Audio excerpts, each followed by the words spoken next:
C'est dans cette épaisse forêt que les FARDC, les forces armées congolaises, ont lancé l'assaut jeudi sur Madina.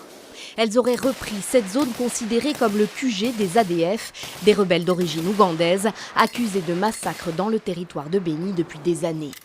Les pertes sont importantes dans les deux camps.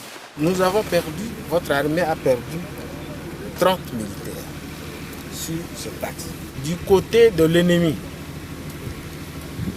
sur cet axe, on a neutralisé 40 EDF. Ici, nous donnons le bilan de cadavres vus. L'armée congolaise aurait identifié 5 corps de chefs de guerre ADF parmi les victimes. Elle a aussi récupéré des armes, des munitions et plusieurs bombes artisanales. La prise de Madina pourrait donc être un tournant. Elle intervient plus de 2 mois après le début d'une offensive des FARDC contre les rebelles ADF, 2 mois pendant lesquels plus de 150 civils ont été tués en représailles. Palougou Kécho a quitté son village de Mayangosé, au nord de Béni, après que ses voisins ont été tués par des ADF. Agriculteur, sa terre était sa seule ressource.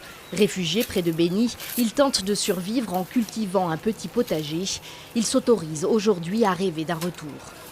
Comme on vient de libérer les plus graves bastions de ces rebelles à Madina, puisque ces rebelles quittaient Madina pour venir nous déranger, nous tuer, nous égorger dans nos champs de Mayangos. Maintenant, comme Madina est déjà libérée, nous osons croire que nous allons rentrer dans nos occupations champêtres. Des villages martyrs comme celui de Mbo, à une vingtaine de kilomètres au nord de Béni, il y en a beaucoup dans la région. L'armée congolaise assure poursuivre son offensive vers le nord-est et Kamongo, à la frontière avec l'Ouganda.